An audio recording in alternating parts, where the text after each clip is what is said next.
Alors ce soir, nous allons lire dans 3 passages bibliques. Nous allons lire dans Luc chapitre 10, les 16e versets, Luc 10, du 16e au 37e verset.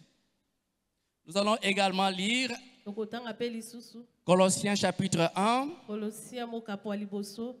versets 15 à 20. Et nous allons enfin lire Ésaïe 7, verset 14. Alors sans plus tarder, nous allons passer à la première lecture dans Colossiens chapitre 1, 15 à 20. Nous pouvons nous tenir debout pour honorer la parole. Colossiens chapitre 1, je vais lire dans ma version Parole de vie. La Bible déclare: le Christ est l'image du Dieu qu'on ne voit pas. Il est le Fils premier-né au-dessus de toutes choses créées. En effet, c'est en lui que Dieu a tout créé dans les cieux et sur la terre. Les choses qu'on voit et celles sur la terre, les choses qu'on ne voit pas, les forces et les esprits qui ont autorité et pouvoir. Tout est créé par lui et pour lui. Le Christ existe avant toutes choses et tout ce qui existe ne tient que par lui. C'est lui qui est la tête du corps, c'est-à-dire l'Église. Il est le commencement, c'est lui qui, le premier, s'est levé de la mort pour être le premier de tous et toujours partout. Oui, Dieu a voulu habiter totalement dans son Fils et il a voulu tout réconcilier avec lui par son Fils et pour son Fils. Par le sang que son Fils a versé sur la croix, Dieu a fait la paix sur la terre et dans les cieux. Vous, autrefois, vous étiez étrangers pour Dieu, vous étiez ses ennemis. En effet, vous pensiez à faire le mal et vous le faisiez. Mais maintenant, Dieu vous a réconciliés avec lui par la mort de son Fils. Alléluia. Est-ce qu'on peut acclamer la parole de l'Éternel? Je vais lire la deuxième lecture. Vous pouvez vous asseoir. Je vais la lire. Celle tirée de l'évangile de Luc 10, 16 à 37. Je vais lire dans la version toujours Parole de vie. Il est écrit: Jésus dit encore à ses disciples: si une personne vous écoute, c'est moi qu'elle écoute. Si une personne ne vous reçoit pas, c'est moi qu'elle ne reçoit pas. Et si elle ne reçoit pas, elle ne reçoit pas celui qui m'a envoyé. Ensuite, les 72 disciples reviennent. Ils sont pleins de joie et ils disent: Seigneur, même les esprits mauvais nous obéissent. Quand nous leur donnons des ordres à ton nom, Jésus leur dit: je voyais Satan qui tombait du ciel comme un éclair. Écoutez, je vous ai donné le pouvoir de marcher sans danger sur les serpents et les scorpions et d'écraser toute puissance de l'esprit mauvais. Rien ne pourrait vous faire du mal. Pourtant, Ne soyez pas joyeux parce que les esprits mauvais vous obéissent. Mais soyez joyeux parce que Dieu a écrit votre nom dans les cieux. Au moment où Jésus est rempli de joie par le Saint-Esprit, il dit, Père, Seigneur du ciel et de la terre, je te dis merci. En effet, ce que tu as caché aux sages et aux savants, tu l'as fait connaître aux petits. Oui, Père, tu l'as bien voulu.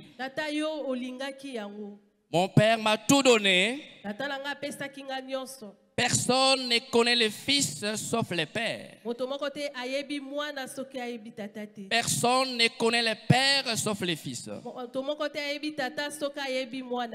Mais le Fils veut montrer le Père à d'autres pour qu'ils le connaissent aussi. Ensuite, Jésus se tourna vers ses disciples et leur dit, vous êtes heureux de voir ce que vous avez vu. Oui, je vous l'ai dit. Beaucoup de prophètes et de rois ont voulu voir ce que vous voyez, mais ils ne l'ont pas vu. Ils ont voulu entendre ce que vous entendez, mais ils ne l'ont pas entendu. Alors un maître de la loi arriva. Il veut tendre un piège à Jésus et lui demande,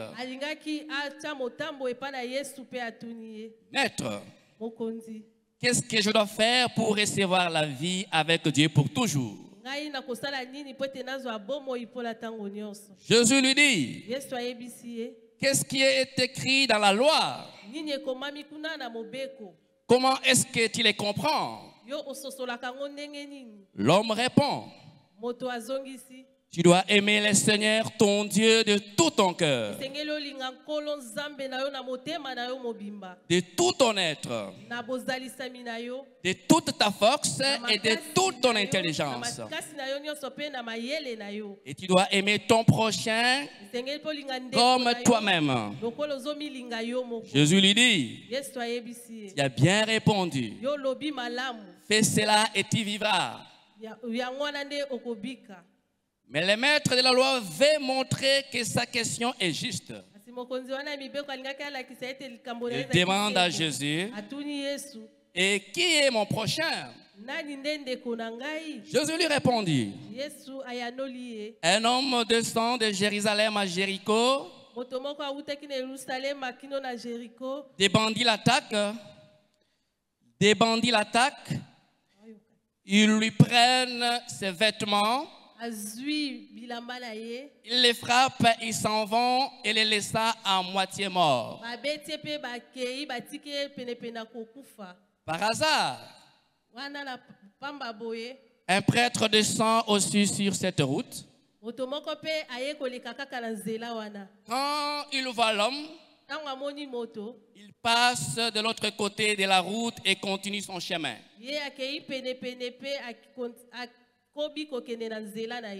Un lévite fait la même chose. Il arrive à cet endroit. Il voit l'homme. Il passe de l'autre côté de la route et continue son chemin. Mais un Samaritain en voyage arrive près de l'homme. Il le voit et son cœur est plein de pitié pour lui. Il s'approche, il verse de l'huile et du vin sur ses blessures et lui met des bandes de tissu. Ensuite, il le fait monter sur sa bête. Il l'amène dans une maison pour les voyageurs et il s'occupe de lui. Le jour suivant, les Samaritains sortent 2 pièces d'argent. Il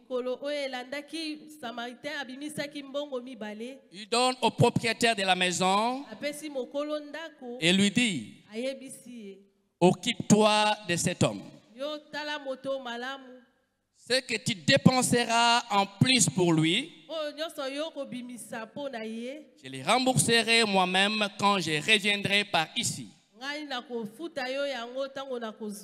Et Jésus demande, à ton avis, lequel des 3 voyageurs a été le prochain de l'homme attaqué par les bandits?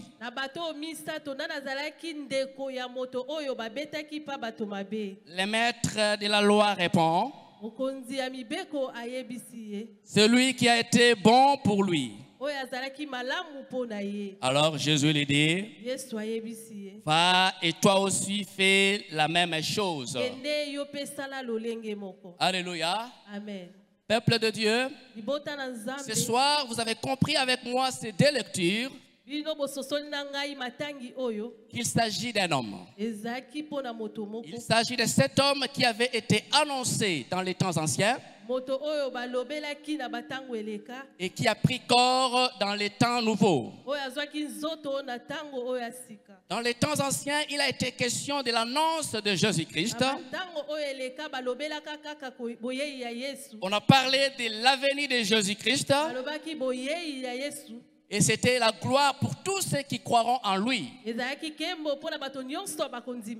Voilà pourquoi ce soir, nous qui entendons cette parole, nous qui recevons cette parole, nous devons nous contextualiser à l'ère nouveau. Jésus-Christ est en train de donner ces passages pour nous expliquer, bien évidemment, qu'il est l'image du Dieu vivant. Voilà pourquoi Paul détaxe dit ceci. Il dit dans Colossiens, il dit le Christ que vous voyez, il est l'image du Dieu invisible.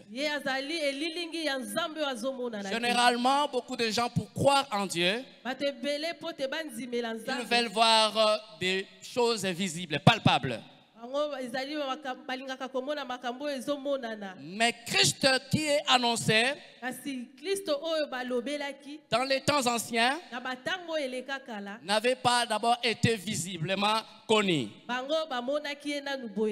Mais dans la nouvelle alliance, Christ s'est révélé. Et quand il se révèle, il porte l'identité de son Père. En portant l'identité de son Père, il accomplit alors cette Christophanie, c'est-à-dire la préfiguration de Christ. Il a existé, on peut le voir, on peut le toucher, il peut vivre au milieu de nous, il peut nous parler, nous pouvons l'entendre. Et les gens de l'époque de Christ qui ont vécu avec lui, ils ont reçu ces privilèges de posséder Christ avec lui. Ils ont entendu parler Christ. Ils ont mangé avec Christ. Ils ont vécu avec lui. Et pour certains même, il a même sélectionné les disciples. Et à l'époque, avant qu'on nous parle des 12 disciples de Christ, Christ en avait 72. Voilà pourquoi Luc est en train de nous parler et de nous donner cet récit des 72 disciples qui ont été envoyés par Christ pour accomplir la mission. Et ces derniers sont allés accomplir la mission que Christ leur avait donnée. Alors, ils étaient dans la joie, ils étaient dans la célébration, d'annoncer et de chasser les démons. Parce qu'ils avaient reçu ce pouvoir de Christ. Et Christ avait reçu ce pouvoir de son Père.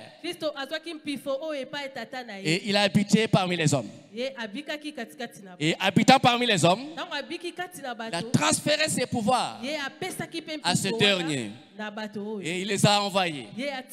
Quand il les envoie, il dit à ce dernier, celui qui vous reçoit, il me reçoit. Mais celui qui ne me reçoit pas, il refuse de recevoir celui qui m'a envoyé. En d'autres termes, il refuse de recevoir le Dieu le Père. Et donc, si toi qui annonces l'évangile, si personne ne te reçoit, si personne ne t'écoute, ce n'est pas en réalité toi qu'il n'écoute pas, mais il s'entête contre Dieu son Créateur. Et donc, peuple de Dieu, ce soir je viens t'annoncer que tu es obligé de recevoir la parole de Dieu venant de tous serviteurs de Dieu. Parce que ce dernier, il l'annonce pas à son nom, mais au nom de celui qui a envoyé Christ. Et donc ce soir, bien aimé dans le Seigneur, nous devons être de ce peuple-là.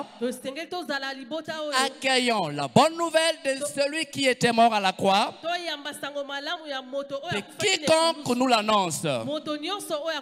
Parce que Christ est celui qui a été envoyé pour envoyer à son tour les disciples annoncer la bonne nouvelle. Et donc, les refus d'écoute de la bonne nouvelle, c'est un signe de la rébellion. C'est un signe de l'infidélité. Et c'est un signe de manque de respect à l'égard de Dieu notre Père. Voilà pourquoi dans ces récits, Luc est en train de montrer la joie qu'avaient les disciples. Les disciples, ils ont opéré la mission. Et ils retournent à leur maître. Ils disent à leur maître, nous avons chassé les démons. Ils nous ont obéi. En ton nom, ils sont partis.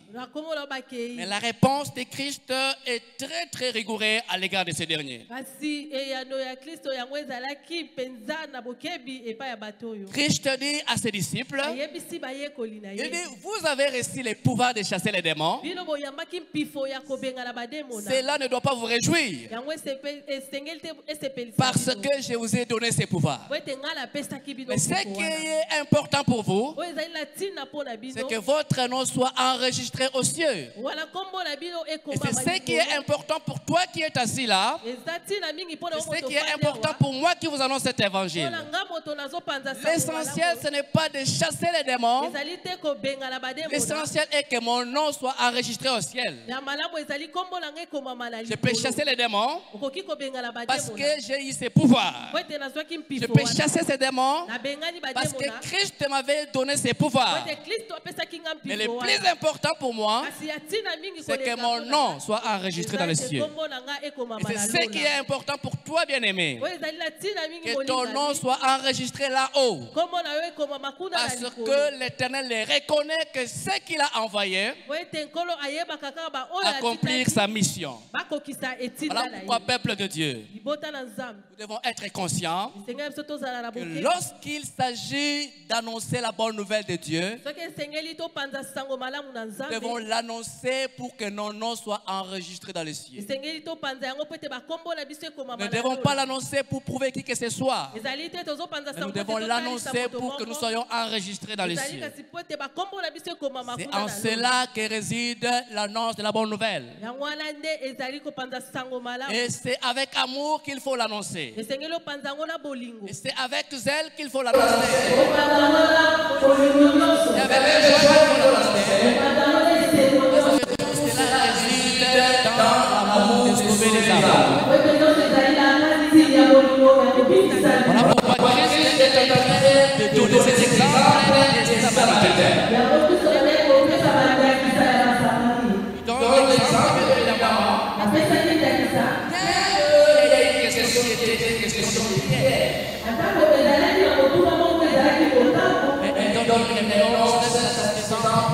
le peuple de Dieu. Cette réponse peut être pour toi, pour moi, une satisfaction totale. Parce qu'il y a 3 figures dans ce passage. Il s'agit d'un prêtre. Il s'agit d'un sacrificateur, d'un lévite. Et il s'agit d'un samaritain. Ces 3 figures, peuple de Dieu,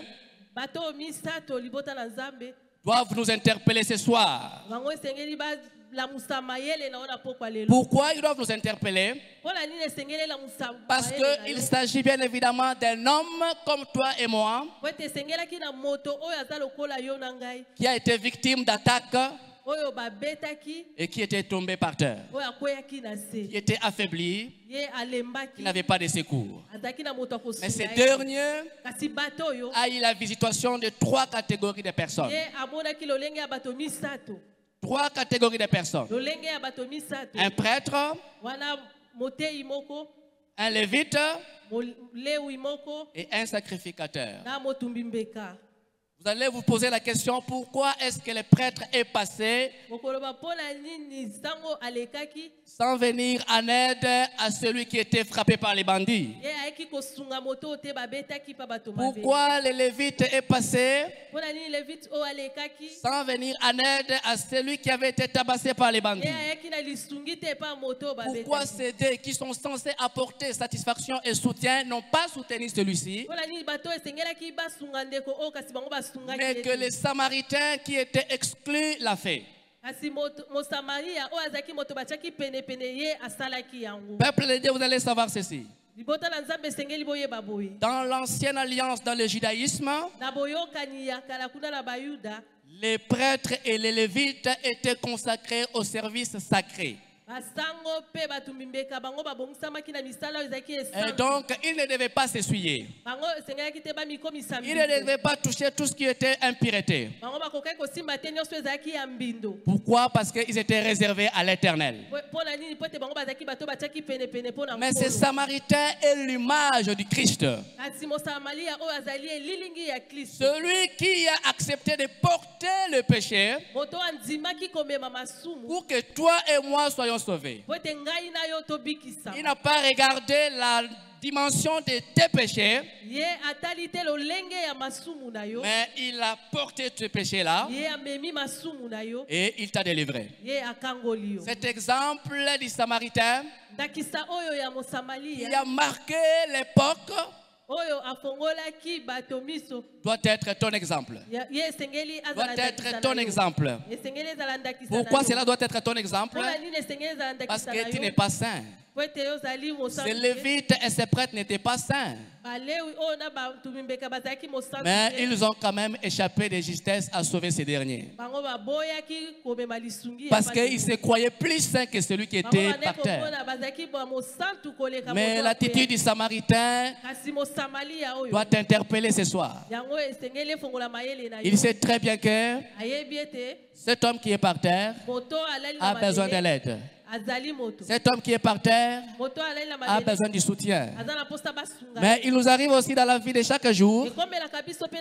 Nous trouvons nos frères et sœurs qui sont dans les péchés. Nous trouvons nos frères et sœurs qui sont plongés dans les mal. Nous passons à côté comme ces prêtres. Nous passons à côté comme ces lévites. Nous refusons de les amener à Christ. Parce que nous les jugeons qu'ils sont sales. Pourtant, nous devons avoir l'attitude de Christ qui est venu t'enlever de la saleté pour te purifier. Et ce bon Samaritain a fait cet exemple pour nous montrer que nous ne devons pas juger, mais que nous devons aider, que nous devons soutenir, que nous devons apporter de l'aide à ceux qui sont nécessitaires. Est-ce que peuple de Dieu, on peut acclamer pour l'Éternel? Est-ce qu'on peut célébrer notre Dieu? Ce soir, Dieu nous parle Parce qu'il sait que toi et moi, nous devons être ces personnes qui apportent de l'aide, du réconfort, du soutien à ceux qui sont dans les besoins. Nous ne devons pas les juger, mais nous devons les tendre la main. Comme ce Samaritain a aidé cet homme qui était dans les besoins, qui était presque mort, mais qui a été soutenu. Et l'attitude de ce Samaritain doit être ton attitude, bien-aimé. Tu dois apporter ton aide. Et c'est même ça la vraie et le vrai symbole du christianisme. Nous sommes chrétiens pour nous aimer. Nous sommes chrétiens pour nous entraider. Nous sommes chrétiens pour nous soutenir. Nous ne sommes pas chrétiens pour aimer que ceux qui sont bons et repousser ceux qui sont mauvais. Nous sommes chrétiens pour aimer plus ceux qui sont mauvais et les ramener à Christ, les soutenir, les aider, les montrer la direction. Et c'est en cela que consiste la chrétienté. Et cela réside dans ton cœur, bien-aimé. Et si tu le fais, tu es l'image du Dieu vivant. Si tu le fais, tu accomplis ce que Christ est venu accomplir sur terre. Ainsi, tu pourras être appelé un vrai disciple de Christ. Ainsi, tu pourras accomplir ce qui est bon aux yeux de Dieu, ce qui ne plaira pas aux hommes. Je peux vous choquer, bien-aimés. Les Samaritains étaient exclus de la société hébraïque. Mais aujourd'hui, ces Samaritains, ce sont des peuples qui ont une grande place près de Dieu. Et c'est cette attitude-là que toi et moi devons avoir. Nous devons avoir la place près de Dieu. Parce que c'est ce qui est la volonté de Dieu notre Père. C'est ce qui est la volonté de notre Créateur. D'être proche de lui, de vivre tel qu'il le souhaite et d'accomplir sa volonté. Et donc, si tel est le cas, nous devons être l'image du Dieu vivant sur terre. Nous ne devons pas être l'image du diable. L'image du diable, c'est la méchanceté, c'est l'érefie, c'est le manque de soutien. À chaque fois que nous manquons d'aider notre frère comme notre sœur, nous ne sommes plus l'image de Dieu. Nous sommes l'image du diable. Et par conséquent, nous ne pouvons même pas nous appeler disciples de Dieu. Alléluia. Amen. Alléluia. Amen. Et donc ce soir, bien-aimé, Christ notre Seigneur doit résider dans ton cœur. Pourquoi il doit résider dans ton cœur? Parce que c'est par lui que tout a été créé. Et c'est pour lui que tout a été créé. Ce que tu peux voir, ce que tu ne peux pas voir, a été créé par Christ. Et pour Christ, tu peux te demander, tu peux te poser cette question. Pourquoi est-ce que c'est en Christ que tout a été créé? Parce qu'au commencement, il était déjà là avec son Père. Avant que toi et moi nous n'existons, avant que l'espace, le cosmos existe, Christ existait déjà. Et il a tiré de l'invisibilité le visible. Et toi et moi, ce soir, nous pouvons nous voir. Parce que nous venons de l'invisibilité. Mais dans cette invisibilité, Christ était là. Et il a accepté que toi et moi soyons physiquement visibles. Et donc, toi et moi sommes dans Christ. Avant que nous soyons ce que nous sommes. Et parce que toi et moi devons être dans Christ, nous devons alors être cette image du Dieu vivant. Parce que Christ qui est venu sur terre, il ne s'était pas transformé en oiseau. Il ne s'était pas transformé en bâton ou en arbre. Mais il s'est fait humain. Comme toi, comme moi. Et il a accompli tout passage d'un humain. Et donc, il n'est pas difficile pour nous de vivre comme Christ. Parce que Christ a vécu comme toi, comme moi. Il a été tenté comme toi, comme moi. Mais comment tu vas te dire que non, moi je suis tenté et je dois affaiblir, et je dois abandonner? Pendant que Christ était comme toi. Mais malgré tout cela, il a surmonté ses épreuves. Il a accompli les sacrifices nobles. Il a accompli sa mission. C'est lui de réconcilier le monde. Il a réconcilié le ciel et la terre. Il a réconcilié le Père avec ceux qui étaient rebelles. Et il a apporté la paix dans le monde. Et c'est cette paix-là qui doit rester caractère de ta personnalité. Tu dois être une personne qui rassemble et non qui sépare. Tu dois être quelqu'un qui réconcilie et non quelqu'un qui divise. À l'instar de Christ, bien évidemment, tu dois apporter la paix. Tu ne dois pas apporter l'amertume dans le cœur des gens. Tu dois être celui qui apporte la paix dans le cœur. Tu dois être celui qui apporte la joie de vivre aux autres. Tu dois transférer l'énergie positive aux autres. Tu ne dois pas être négativiste. Tu ne dois pas être ce causeur de troubles. Mais tu dois être celui qui apporte l'espoir aux désespérés. À l'instar de Christ. Parce que Christ, notre Dieu, il a vécu comme toi, comme moi. Il a apporté la paix. Il a réconcilié le monde.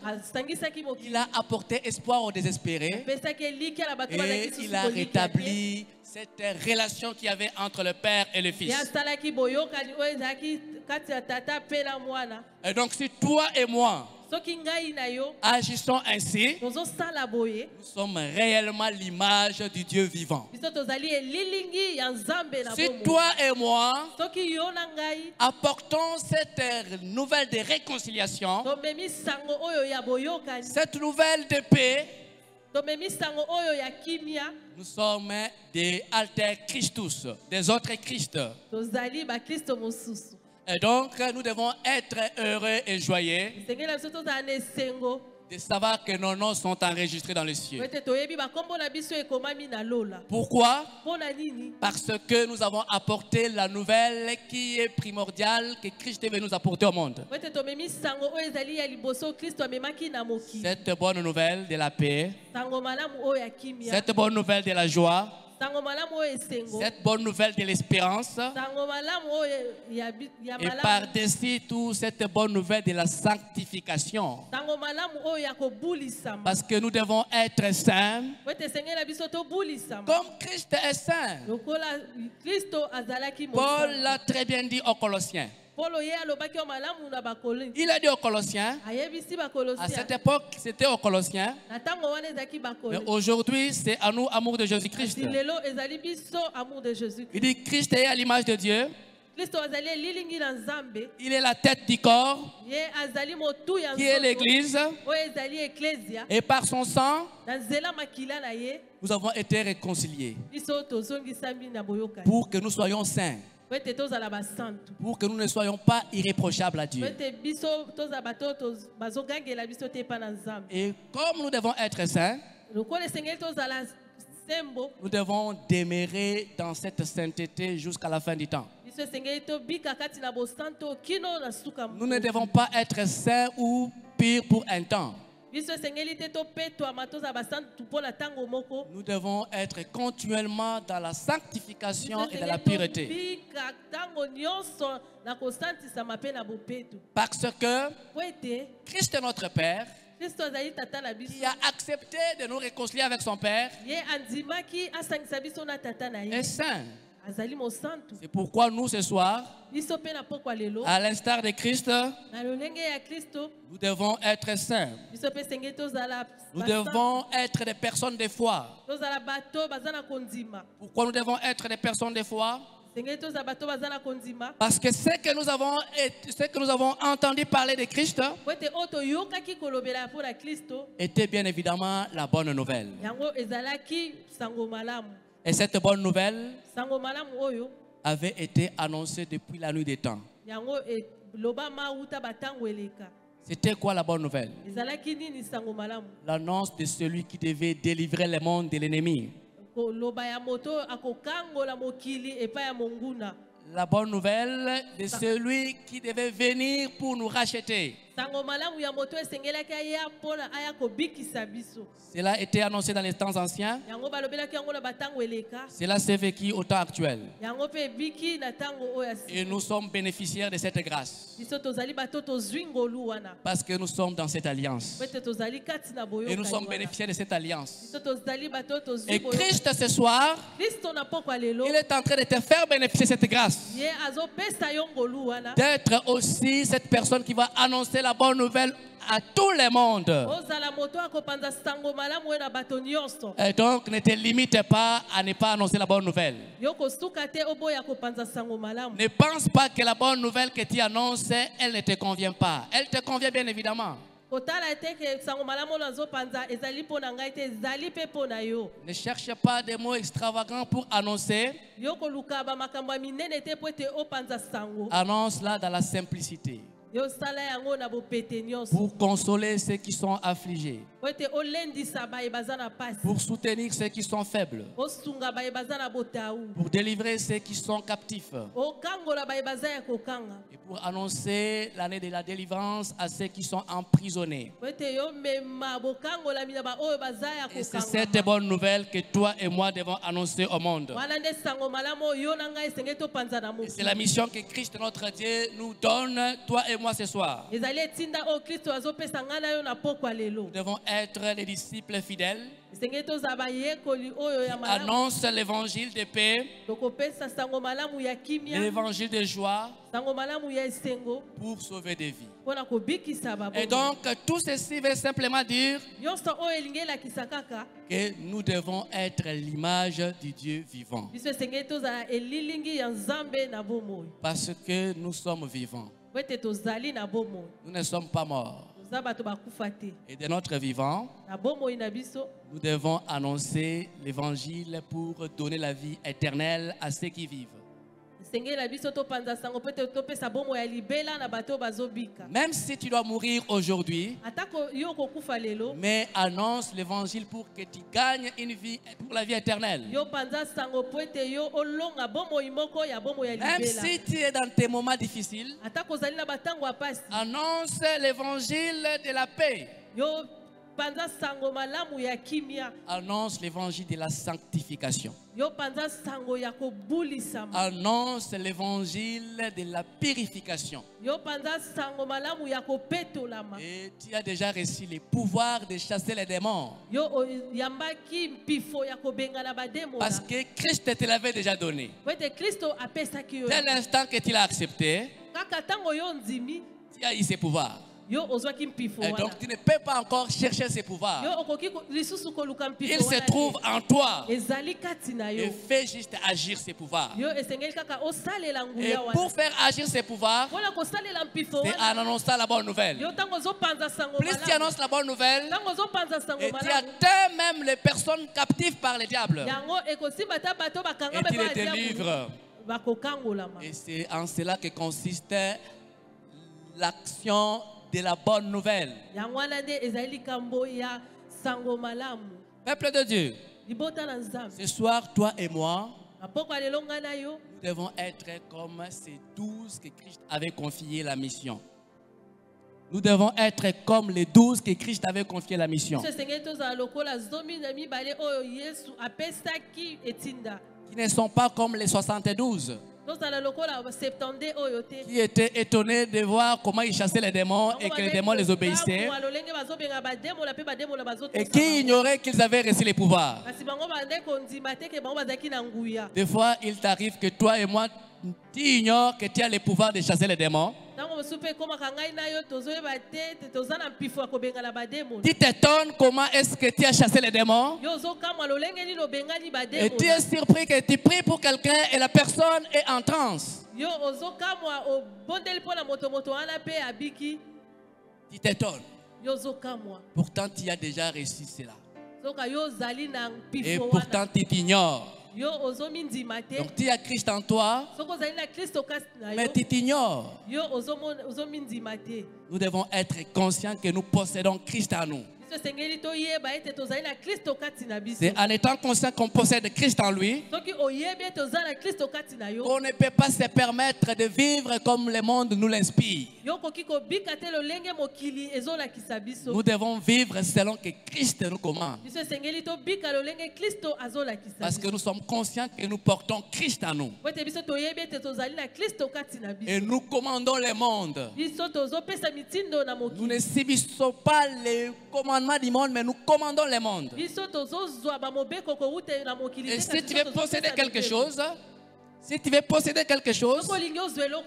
possèdes. Parce que tu as Christ en toi. Si tu veux avoir quelque chose, tu l'as. Parce que tu as Christ en toi. Et donc, tu ne peux pas passer de temps à crier pour un bien si tu sais que tu as Christ en toi. Tu ne peux pas passer de temps à prier pour un travail si tu es conscient que tu as Christ en toi. Parce qu'il te donnera les tactiques pour avoir ce travail. Tu ne peux pas crier à chercher un mariage si tu es conscient que tu as Christ en toi. Tu ne peux pas chercher de voyage si tu sais que tu as Christ en toi. Tu ne peux rien chercher si tu es conscient que tu as Christ en toi. Tout ce que tu souhaiteras, tu l'auras. Dès que tu es conscient que tu portes Christ et que tu es à l'image du Dieu vivant. Et c'est cette attitude, bien aimé, que nous devons porter. Nous ne devons pas être des inconscients. Nous devons être conscients que nous sommes des fils de Dieu. Nous sommes des enfants de Dieu et nous pouvons commander le monde. Nous ne pouvons pas être de ceux-là qui subissons le commandement du monde. Mais nous devons commander le monde. Parce que tout a été créé par lui et pour lui. Et si tout a été créé par lui et pour lui, donc tout a été créé pour moi et par moi. Donc j'ai le pouvoir de créer. J'ai le pouvoir de créer. J'ai le pouvoir de donner naissance à quelque chose. Parce que je suis un autre Christ. Je suis un autre Christ. L'autre Christ représente le pouvoir. Et toi et moi, ce soir, sommes détenteurs de ces pouvoirs. Et vous savez ce que le diable fait? Le diable vient juste effacer cette mémoire. pour te dire que non, tu n'es rien. Et pour qu'il te garde en captivité. Et tu sais quand est-ce que le diable vient te faire cela? Lorsque tu n'as pas le temps d'annoncer la bonne nouvelle. Et quand tu n'as pas le temps d'annoncer la bonne nouvelle, tu n'es pas en relation avec ton Créateur. Et quand tu n'es pas en relation avec ton Créateur, tu deviens la proie facile du diable. Et le diable commence à commander tes pensées. Et quand le diable commande tes pensées, tu ne peux rien produire de bon. Et tu pourras penser même que ce que tu fais, tu le fais pour subir les choses du monde. Et tu passeras des temps de prière et de prières pour recevoir quelque chose et tu ne le reçois pas. Parce que tu ne connais pas d'abord ce que tu es. Parce que tu as laissé le diable t'occuper. Mais si tu connais ce que tu es, quand tu fais quelque chose et que tu veux recevoir cela, tu commandes la chose et tu reçois la chose parce que tu connais ton identité. Et c'est ça ce que Christ veut de toi. Ces fidèles qui connaissent leur identité, ces fidèles qui commandent le monde, ces fidèles qui créent des choses, qui tirent de l'invisibilité des choses, qui tire de l'invisibilité et qui les rend visibles. C'est comme ça que Christ est notre Dieu. Lorsqu'il a créé le monde était chaotique. Il n'y avait rien du tout. Et il a dit une parole et le monde a été fait. C'est ta parole ce soir qui va appeler ce que tu as cherché, que tu n'as pas trouvé. Alors commande le monde et tire à l'existence ce que tu veux. Parce que tu es enfant de Dieu et fils de Dieu. Et tu es son image. Donc, peuple de Dieu, sois conscient que tu es fils de Dieu et commande le monde. Et vis dans la sanctification pour que tu puisses obtenir tout ce que tu chercheras. Vis dans la sanctification pour que tu réalises ton destin sur la terre. Vis dans la sanctification pour que tu sois sur le chemin de ta destinée. Vis dans la sanctification pour que tu accomplisses fidèlement la mission pour laquelle tu avais été appelé sur terre. Annonce par-dessus tout l'évangile. C'est en cela que Christ t'attend. Parce que tu reçois de lui et tu transfères à ceux qui sont prisonniers. Et tu gagnes le vie. Et ton nom est enregistré dans les cieux. Et c'est la mission que toi et moi recevons ce soir. D'annoncer la bonne nouvelle. De délivrer ceux qui sont malades. Plus tu fais cela, plus tu reçois la paix. Plus tu fais cela, plus tu es assis. Et donc, peuple de Dieu, nous devons être des enfants de Dieu conscients. Nous devons vivre dans la sainteté et la purification. Nous devons vivre dans l'espoir et dans la foi. Et nous devons par-dessus tout être l'image du Dieu vivant. Parce que nous vivons. Si nous vivons, c'est que nous sommes capables d'accomplir ce que Dieu veut de nous. Et rien ne peut nous être impossible. Rien ne peut nous être difficile.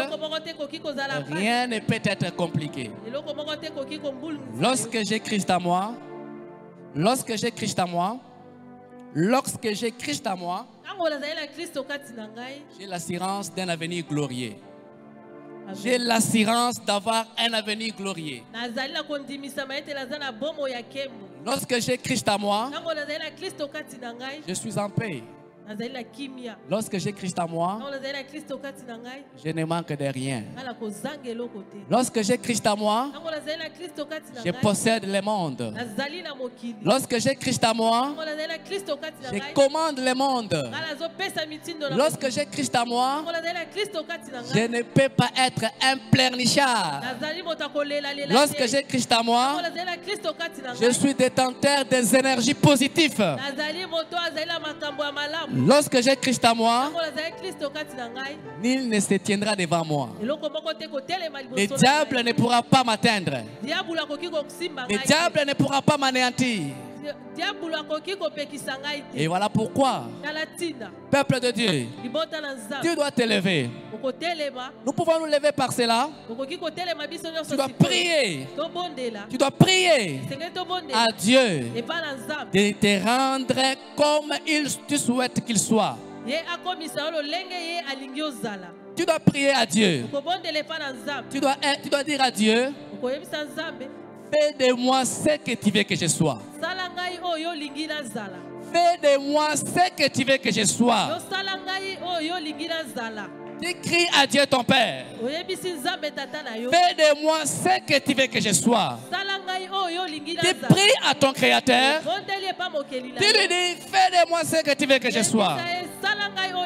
Oui, peuple de Dieu, tu pries. Tu pries. Tu dis à Dieu ton Père, je vais devenir ce que tu souhaites de moi. Je vais devenir ce que tu veux de moi. Je vais accomplir ce que tu attends de moi. Je vais accomplir tout ce que tu me demandes. Mais aide-moi à être celui que tu veux que je sois. Aide-moi à devenir celui que tu veux que je sois. Aide-moi à devenir à ton image. Aide-moi à te ressembler.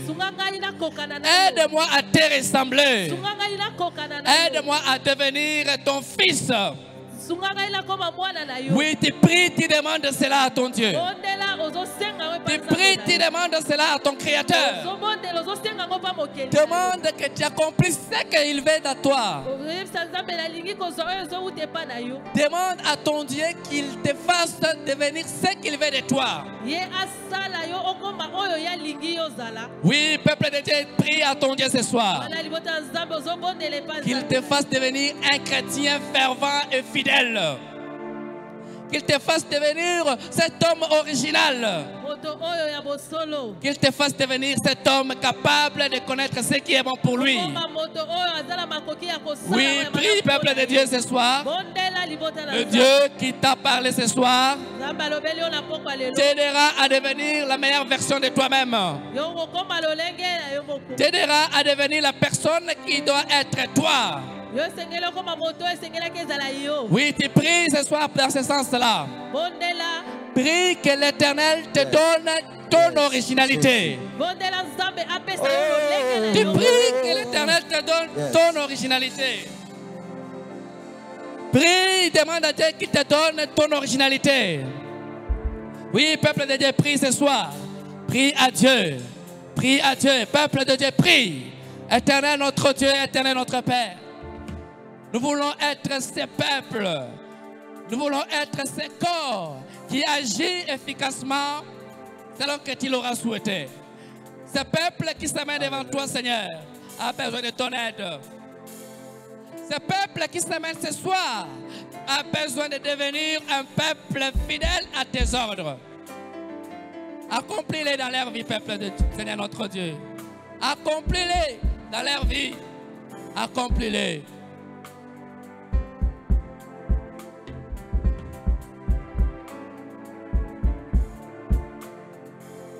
Écoute, peuple de Dieu, tu vas prier comme ceci.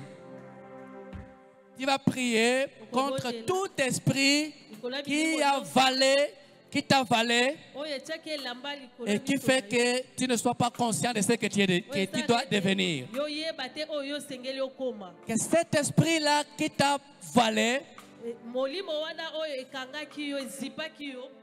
se détache de toi, afin que tu sois la vraie version de toi-même. Tu dois prier de telle sorte que l'Éternel te dissocie de cet esprit-là qui t'a voilé. Tu dois prier et tu dois te détacher de cet esprit afin que tu sois la vraie version de toi-même. Oui, tu élèves ta voix et tu pries à Dieu afin que l'Éternel te détache de cet esprit qui t'avait de temps en temps voilé et possédé à telle enceinte que tu ne comprends pas ce que tu es. Tu pries à Dieu que l'Éternel, ton Dieu, te détache de cet esprit qui t'avait occupé pendant beaucoup de temps et qui a fait que tu ne puisses pas avoir accès à ce que tu devais avoir accès et qui t'a obscurci et qui a obscurci ton destin.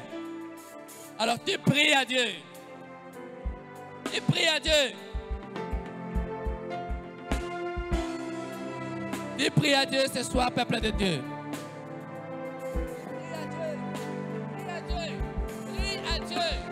Demande à l'Éternel ton Dieu qu'il te donne la force de te débarrasser de cette force qui t'occupait, qui te possédait et qui te gardait esclave. Tu pries à Dieu ton Créateur. Ce soir, il est là pour t'entendre. Ce soir, il est là pour écouter ta prière. Ce soir, il est là pour entendre tes cris.